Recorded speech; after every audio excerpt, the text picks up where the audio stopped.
I used to think I knew the difference between curiosity and obsession. Everyone does until the line blurs so quietly that you don't even hear it snap. This story didn't start with danger. It started with a name I saw too often, a face that appeared in places it shouldn't have, and a feeling I couldn't explain but didn't want to ignore. If you've ever looked at someone's life from a distance and felt drawn in, this story might feel uncomfortably familiar. Because what began as harmless interest slowly turned into something darker, something that changed everything. His name was Daniel. Or at least that's what he told people. I noticed him first the way you notice background noise without really meaning to. He was always around but never in the spotlight. Same coffee shop, same bus stop, same quiet bench near the park where I liked to sit after work. He wasn't loud or flashy. He didn't demand attention. That was part of what made him so easy to watch. And that's how it started. Watching. Not following. Not stalking. At least that's what I told myself. Daniel had a routine. I learned that quickly. Black coffee, no sugar. Always paid in cash. Always left at exactly the same time. There was comfort in his predictability. In a world that felt chaotic and loud, he was steady. Familiar. Safe. Or so I believed. I started noticing small details without trying. The way he tapped his fingers when he waited. The way his eyes scanned the room like he was counting exits. I wondered what his story was. Where he went after he left. Who he talked to when no one was watching. At first it felt innocent. People are curious by nature. We imagine stories about strangers all the time. But curiosity has a way of asking for more. I started checking social media just out of interest. It took longer than I expected to find him, which only made it more rewarding when I finally did. His profile was simple. Too simple. A few old photos. No friends tagged. No comments. It felt like a locked door, and I've never been good at walking away from those. The more I looked, the more questions I had. Daniel didn't post about his life, but he watched others closely. His name appeared in view lists. His likes showed up on posts from people he didn't seem to know. That should have been my first warning. Instead, it made me feel connected to him in a strange way. Like we shared a secret. Like I understood him better than anyone else did. That's how obsession sneaks in. It disguises itself as understanding. I told myself I was being careful. I never approached him. Never spoke to him. Never crossed what I believed were clear boundaries. I just observed. I just noticed patterns. I just wanted to know who he really was. But the truth is, when you start shaping your day around someone else's routine, when you feel disappointed if you don't see them, when their absence makes you uneasy, something has already gone wrong. There were moments when I felt watched too. A glance that lasted a second too long. A reflection in a window that made my stomach tighten. I brushed it off as paranoia. After all, I was the one paying attention, not him. Or so I thought. The idea that he might notice me never crossed my mind. I believed control meant safety. I believed distance meant protection. I was wrong. One evening, everything shifted. I arrived at the coffee shop late, my mind elsewhere, and for the first time in weeks, Daniel wasn't there. His chair was empty. His cup untouched. I felt an unexpected wave of panic. It surprised me how strong it was. I checked my phone without thinking, refreshing his profile like it would explain his absence. That's when I noticed something new. A post. No caption. Just a photo. A blurry street shot. My street. My heart started racing, but I laughed it off. Coincidence, I told myself. Big city, similar buildings. Still, I didn't sleep well that night. Every sound felt louder. Every shadow felt closer. The next morning, I took a different route to work. I avoided the park. I skipped the coffee shop. But avoiding something doesn't make it disappear. Sometimes it makes it stronger. Days passed, and Daniel reappeared like nothing had happened. Same routine. Same quiet presence. But now something was different. His eyes lingered. Not on the room. On me. Just once. Just enough to make my chest tighten.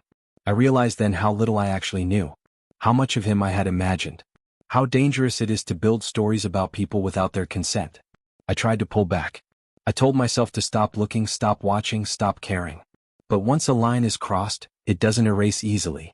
I noticed new details now. Subtle ones. The way he smiled when he saw me stand up. The way he adjusted his seat to face my direction. And then there was the message. It arrived late at night from an unknown account. No profile picture. No name. Just a sentence that made my hands go cold. You should be more careful who you watch. I stared at the screen, my mind racing through excuses, explanations, denials. How did he know? How much did he see? That's when the fear truly settled in. Not the loud kind. The quiet kind that sits in your chest and whispers that you've made a mistake you can't undo. I wanted to believe this was a misunderstanding, a coincidence, a scare tactic. But deep down I knew better. This wasn't about curiosity anymore. This was about control, and I was no longer the one holding it. I had spent so much time thinking I was invisible that I never considered what it meant to be seen. The next day something happened that confirmed my worst fear. Something that told me Daniel was never just a quiet man with a routine. And whatever game I thought I was playing, he had been playing it longer, smarter. And now he was ready to make his move. I didn't reply to the message. I couldn't. My fingers hovered over the screen for a long time before I locked my phone and set it face down, like that might stop it from seeing me. The rest of the night passed in fragments. Half sleep, half listening. Every small sound felt important. I kept replaying that sentence in my head, trying to figure out if it was a warning, a threat, or something worse. By morning, I had convinced myself that silence was safer than any response I could send. On my way to work, I noticed things I had never paid attention to before. A car idling too long. Footsteps behind me that stopped when I stopped. Reflections in shop windows that made my heart jump. I told myself this was fear talking, not reality. Still, I avoided looking down at my phone. I didn't want to see another message. I didn't want confirmation that this was real. At work, I tried to focus, but Daniel's presence felt closer than ever, even though he wasn't there. I kept thinking about how easily I had built a version of him in my mind. Quiet. Predictable. Almost comforting. I had never considered what he might think of me. What story he might have been telling himself. That was the part that scared me the most. Obsession doesn't belong to just one side. Sometimes it mirrors itself. During lunch, curiosity pulled me back to his profile. I hated myself for it, but I needed to know. The post with the street photo was gone. In its place were older pictures I was sure hadn't been there before. Random shots. A cup of coffee on a table. A park bench. A bus stop. Places that looked painfully familiar. My routine. My world. The realization settled slowly, like a weight pressing down on my chest. I hadn't just been watching him. He had been watching me too. I tried to trace the timeline. When did it start? Was it before I noticed him or after? Had I drawn his attention, or had it always been there? Every answer led to more questions. I thought about how often I'd felt eyes on me before and brushed it off. How many moments I'd dismissed because they didn't fit the story I wanted to believe. It's easy to ignore red flags when they don't match your expectations. That evening, I didn't go home right away. I walked aimlessly, changing directions, stepping into stores I didn't need to visit. I wanted to feel like I was in control again. I wanted to believe I could disappear if I needed to. But no matter where I went, the feeling followed. Not of being chased, but of being known. There's a difference, and the second one is worse. When I finally checked my phone again, there was another message. Same account. Shorter this time. You're not as careful as you think. My throat tightened. This wasn't random. This wasn't a prank.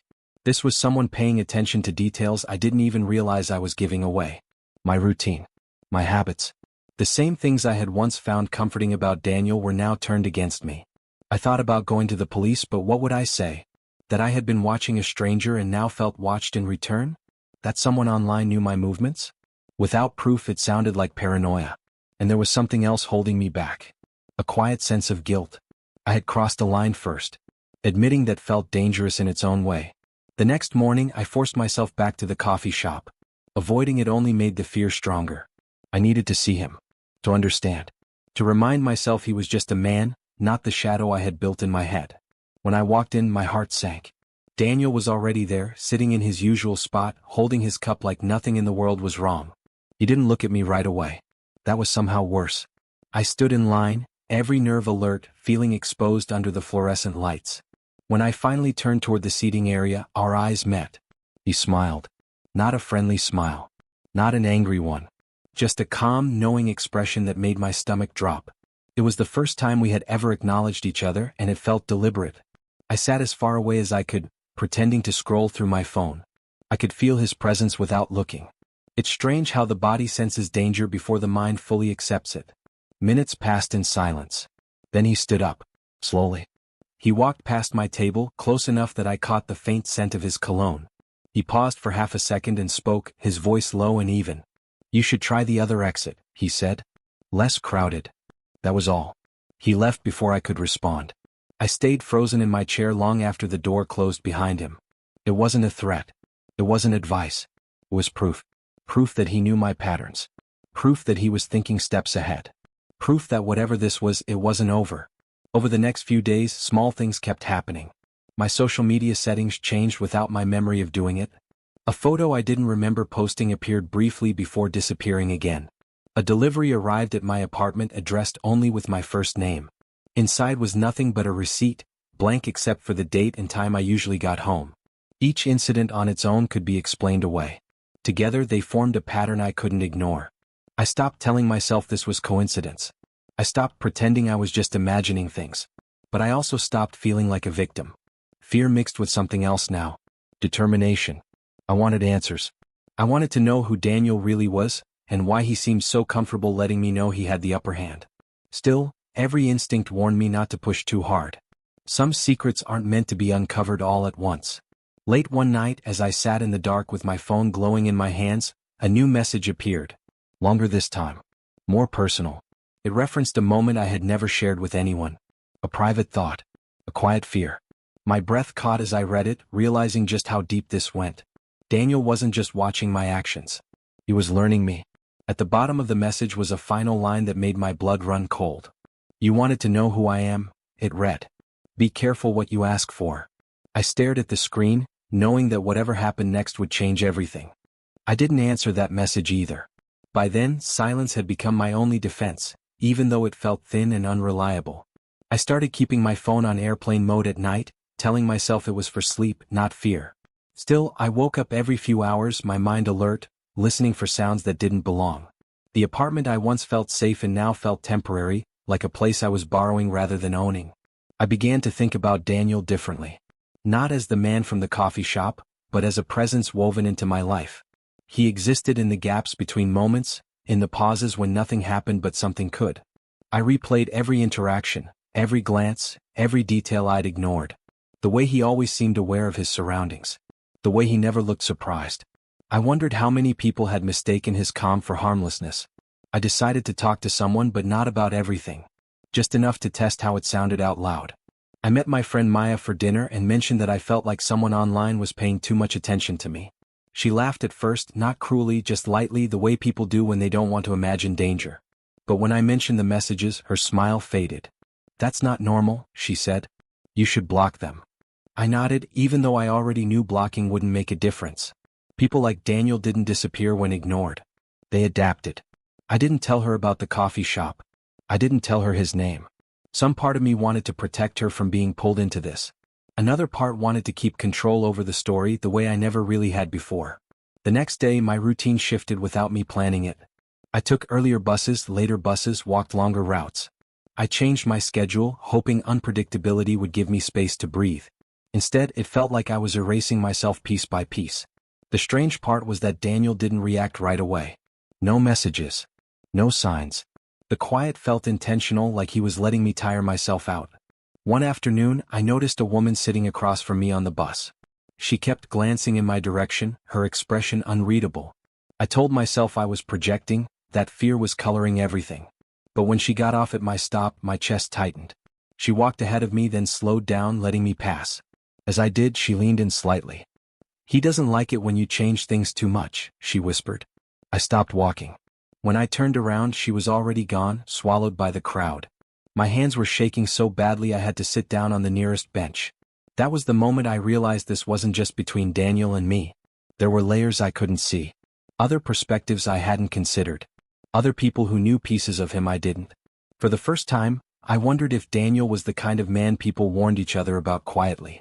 Not with names or accusations, but with looks and half-sentences. The kind of man who existed just outside the edges of official stories. That thought scared me more than the messages. It meant there was a history. And history doesn't disappear on its own. That night, I searched his name again, digging deeper than before. Old forums. Archived posts. Mentions that didn't quite line up. I found fragments of conversations where people talked around someone rather than about him. A he with no last name. A warning disguised as a joke. It wasn't enough to prove anything, but it was enough to make my skin crawl. At the same time, another thought crept in, one I didn't want to face. What if I wasn't just a target? What if I was a test? The idea that Daniel might be studying my reactions, my fear, my silence, made everything feel more deliberate.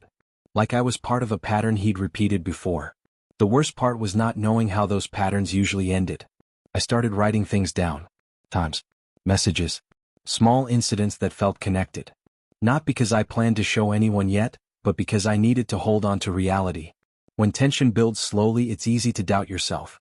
Keeping a record made it harder to dismiss what was happening. It also made it impossible to ignore how much of my life now revolved around him. One evening as I was leaving work, my phone buzzed again. A new message, but not from the same account. This one had a name I didn't recognize and a profile that looked real. The message was simple: "You don't know the whole story." I stared at it for a long time before responding with a single word. "Explain." The reply came almost immediately. "Not here. He's watching." My pulse quickened. Whoever this was, they knew about Daniel. They were afraid of him, or at least cautious. That alone made their message feel more trustworthy than any threat he'd sent. We exchanged a few short texts, careful and vague. They said they'd noticed me because Daniel had noticed me. That he had a way of pulling people into his orbit without them realizing it. Before I could ask more, the conversation ended. The account went silent. When I checked again later, it was gone. Deleted. Erased. I felt the familiar mix of frustration and fear. Every time I got close to understanding something, it slipped away. The next morning, Daniel wasn't at the coffee shop. Instead, there was a folded piece of paper on the table where he usually sat. I knew it was meant for me before I even touched it. My name was written on the front in neat, careful handwriting. Inside there was only a sentence. "You're asking the right questions now." I looked around, my heart pounding, but the room was full of strangers going about their day. No one looked at me. No one reacted. It was like the moment existed just for us. I left without ordering anything, the paper burning in my pocket like a warning. As the days passed, the pressure didn't ease. If anything, it sharpened. I felt like I was standing at the edge of something vast and dark, knowing that stepping forward would change everything, but standing still wasn't an option either. Daniel had made that clear. He controlled the pace, the space, the silence. Late one night, as rain tapped against my window, my phone lit up again. This time it wasn't a message. It was a photo. Taken from across the street. My apartment. My light on. No caption. No explanation. Just proof that the distance I thought I had created never really existed. I sat there in the dark, phone in my hand, realizing the main conflict wasn't just about being watched. It was about choice. About whether I would keep reacting or finally do something that Daniel couldn't predict. And as the screen went dark again, one thought kept echoing in my mind. Whatever he planned next, he wanted me to be ready for it. After the photo, I stopped pretending this was something I could manage quietly. The tension had reached a point where every choice felt loaded, every moment felt like a test. I didn't sleep much anymore. When I did, my dreams were shallow and restless, filled with half-formed images of streets, shadows, and faces that never stayed still. Waking up felt like surfacing too quickly, my heart already racing before my eyes were fully open. I started noticing time differently. Minutes stretched. Hours slipped away without meaning. I would sit in my apartment with the lights off, listening to the city outside, wondering if Daniel was somewhere out there too, watching the same street from a different angle. The idea that he could be close without revealing himself was worse than knowing exactly where he was. Uncertainty became its own kind of fear. I decided to push back carefully. Not confront him, not yet, but change the rules he seemed so comfortable controlling. I stopped checking his profile. I muted notifications. I left my phone at home sometimes just to see how it felt to be unreachable. Each small act felt rebellious, even though I didn't know if it mattered. The silence that followed wasn't reassuring. It felt deliberate, like the calm before something broke. One evening as I was walking home, I took a longer route through streets I rarely used. The air was heavy, the sky low and gray. Halfway down a quiet block, I noticed someone standing near a closed storefront. My steps slowed without me meaning to. As I passed, I caught a glimpse of his reflection in the dark glass. Daniel. He didn't move. Didn't follow. He just stood there, hands in his pockets, watching me walk away. He didn't need to say anything. His presence alone felt like a reminder. He could appear whenever he wanted. He could vanish just as easily. That imbalance was the core of the conflict, and he knew it. I walked the rest of the way home without looking back, my chest tight, my thoughts racing. That night, a new message arrived. No warning. No build-up. Just words that felt heavier than all the others combined. We're getting close now. Close to what? The question echoed in my mind, unanswered. I didn't respond. I sat with the phone in my hands, trying to decide if engaging would make things better or worse. Every instinct told me he wanted a reaction. That control came not just from watching but from being acknowledged. The next day Maya called me. She said she'd seen someone outside my building the night before. A man standing across the street looking up at the windows. She hadn't thought much of it until she realized which floor he was watching. My floor. I thanked her, tried to sound calm, but my hands were shaking when I hung up. The story was no longer mine alone. Other people were starting to see the cracks. I considered staying somewhere else, but the thought felt like running. Daniel had always known where I went. Leaving wouldn't erase that. If anything, it might confirm something he already suspected. Instead, I stayed, locking my doors, closing my curtains, trying to reclaim the space that had slowly stopped feeling like home. Another message arrived that evening, longer than the rest. Daniel wrote about patterns, about how people repeat themselves even when they believe they're being unpredictable. He talked about observation like it was a skill, something that required patience and respect. Reading his words felt like listening to someone explain a game while reminding you that you were already playing it. Near the end of the message, he mentioned the woman on the bus. Not by name but by description. He said she worried too much. That she talked when she should have stayed quiet. The implication was clear and it sent a chill through me. This wasn't just about me anymore. There were consequences reaching outward, touching people who hadn't asked to be involved. I deleted the message, then immediately regretted it. Evidence mattered. But fear had taken over, pushing logic aside. I realized how carefully he was tightening the tension, layer by layer, forcing me to react emotionally instead of strategically.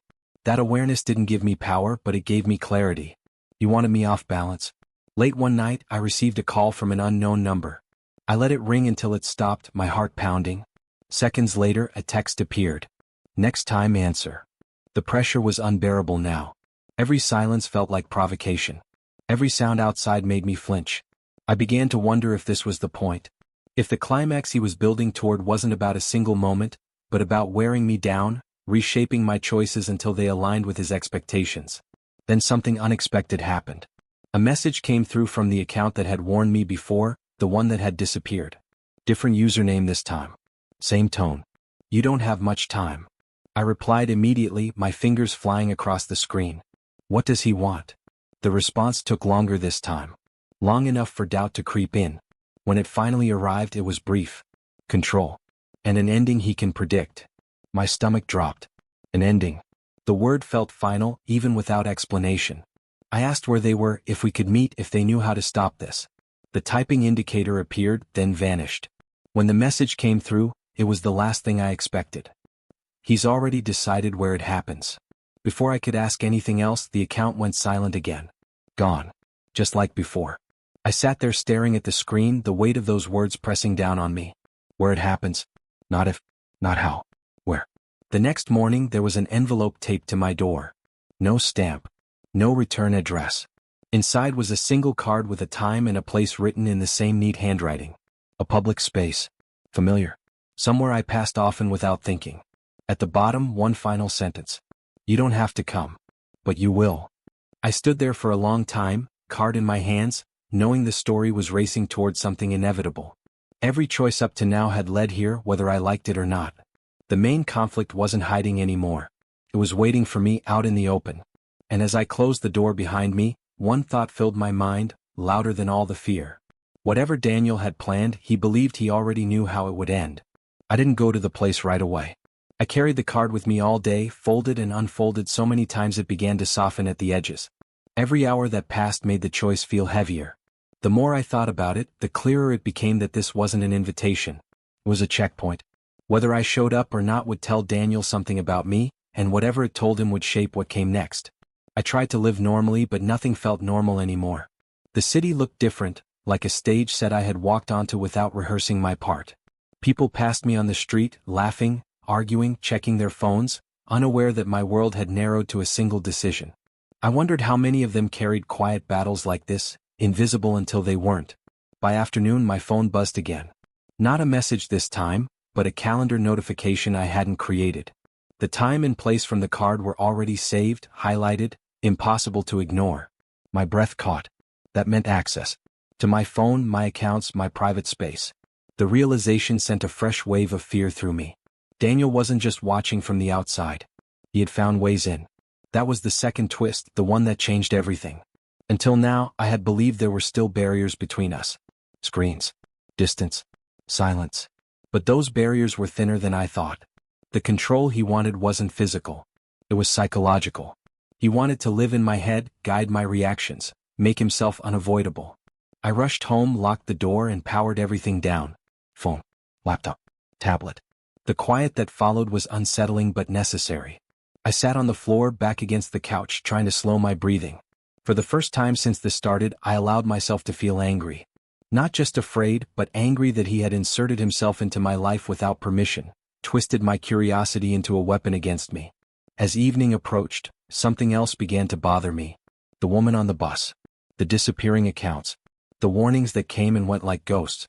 They didn't feel random anymore. They felt coordinated, or at least connected by something bigger than Daniel and me. That thought raised the stakes in a way I hadn't expected. What if this wasn't a single story, but part of a pattern that repeated itself with different people? There was a knock at my door just after sunset. 3 slow taps. My heart slammed against my ribs. I didn't move. The knocking came again, firmer this time. I stayed silent, every sense sharpened, listening for any sound that might tell me who it was. Finally, a voice spoke from the other side. "It's not him," the voice said quietly. A woman's voice. Calm, steady. "But you should open the door." Against my better judgment, I did. Standing there was a woman I didn't recognize, holding her phone in one hand like a shield. She looked tired, the kind of tired that comes from carrying something heavy for too long. "My name is Lena," she said. "I think we need to talk." Inside, she didn't sit right away. She walked around the room slowly, taking in the details like someone checking for exits. That alone told me she understood more than she was saying. When she finally spoke, her words confirmed what I had started to suspect. "You're not the first," she said. "And you won't be the last if this keeps going." She told me she had crossed paths with Daniel years ago. Not romantically.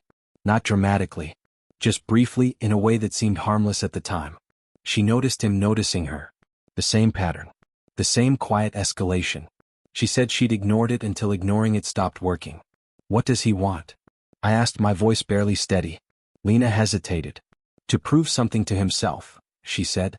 "That he understands people better than they understand themselves." Before I could ask more, her phone buzzed. She glanced at the screen, her expression tightening. "He knows I'm here," she said. "Which means he expected this." That was the third escalation, and it hit harder than the rest. This meeting, this attempt at clarity, wasn't disrupting his plan. It was part of it. Daniel wasn't reacting anymore. He was anticipating. Adjusting. Staying ahead. Lena told me about the place on the card. She knew it. Not because he had invited her there, but because he had used it before. A public space where nothing illegal would happen, where everything could be explained away, where the real exchange would be invisible to anyone watching from the outside. "He likes witnesses who don't know they're witnessing anything," she said. After she left, I sat alone again, the room feeling smaller than ever. My phone powered back on by itself a few minutes later. The calendar notification was still there. So was a new message already waiting. "I was hoping you'd talk to her," Daniel wrote. "She remembers things differently than I do." My hands shook as I read the next line. "People always think the twist is that they're being watched. The real twist is realizing how much they volunteered." The words sank in slowly, painfully. He wasn't wrong about one thing. I had volunteered my attention. My curiosity. My time. I had opened the door without knowing who was on the other side. Now, closing it felt impossible. Another message followed, final for the night. "Tomorrow we'll answer a lot of questions," he wrote. "For both of us." I stared at the screen until it went dark, knowing the story was accelerating towards something I couldn't fully see yet. The second plot twist wasn't just that Daniel had more control than I thought. It was that he believed I had already played my part. And as the time on the card crept closer, one unsettling thought refused to leave my mind. What if the climax wasn't about what he was going to do, but about what he believed I would do when the moment came? I went to the place on the card at the exact time written, not because I felt ready, but because I was tired of being led by fear. It was a public space, just as Lena had said, busy enough to blend into, quiet enough to feel exposed. People moved around me without noticing anything unusual. That was the strangest part. To everyone else, it was just another ordinary moment. To me, it felt like standing at the center of something carefully arranged. Daniel was already there. He didn't approach me. He didn't need to. He stood a short distance away, leaning against a railing, looking almost bored. When our eyes met, he nodded slightly, like this was a meeting between equals. That small gesture made my stomach tighten. You wanted me calm. You wanted me present. You came, he said when I finally walked closer. You said I would, I replied. A faint smile crossed his face. Patterns, he said. People rarely break them when it matters. For the first time, I looked at him without the fog of curiosity or fear. He was just a man. No dramatic presence. No obvious threat. And yet, everything about him felt deliberate. Measured. He spoke like someone who believed the ending was already written. I told him to stop. Not angrily. Not pleading. Just clearly. I told him I knew about the messages, the watching, the manipulation. I told him other people were aware now. That I wasn't alone in this story anymore. That's where you're wrong, he said quietly. You were never alone. You were chosen. The word hit harder than I expected. Chosen implied purpose. Design. I asked him why. Why me? Why any of this? Because you noticed, he said. Most people look but don't see. You saw and you stayed. That tells me everything. I felt a flash of anger then, sharp and grounding. You don't get to rewrite this as my fault, I said. Watching someone doesn't give you permission to control them. For the first time his expression shifted. Just slightly. A crack in the calm. He studied my face like he was recalculating something. You're right, he said after a moment. That's the part most people miss. He reached into his pocket and pulled out his phone, holding it up so I could see the screen. Messages. Screenshots. Logs. Everything I had documented mirrored back at me but from his side. He hadn't hidden what he was doing. He had recorded it. Cataloged it. Like evidence. I don't want control, he said. I want acknowledgement. I want the truth of what this was. And what was it? I asked. A mirror, he said. You learned how it feels to be watched. To be known without consent. That was the point. The realization settled slowly. This wasn't about obsession in the way I had imagined. It was about exposure. About forcing me to confront the line I had crossed at the very beginning. He hadn't escalated randomly. He had escalated intentionally, reflecting my curiosity back at me until it became unbearable. That didn't excuse what he'd done. It didn't make it right. But it changed the shape of the conflict. The power he held came from my reactions, not his actions alone. I'm done reacting, I said. I turned and walked away. I expected him to follow. To say something. To stop me. He didn't. The crowd swallowed me, and with every step, the tension I'd been carrying began to loosen. I didn't know if it was over, but I knew I had finally stepped out of the role he had written for me. Days passed without messages. Without signs. The silence felt different this time. Not heavy. Not watchful. Just quiet. I told Lena what had happened. She listened carefully, then nodded. That's how it ends, she said. When you stop giving them the story they expect. I started reclaiming pieces of my life slowly. The coffee shop. The bus route. The park bench. Each return felt like a small victory. I stopped checking over my shoulder. I slept through the night again. The fear faded into something distant, like a memory that had lost its sharp edges. Weeks later, I received one last message. No threat. No warning. Just a sentence. You did better than most. I didn't reply. I blocked the account, changed my settings, and moved on. Or at least I thought I did.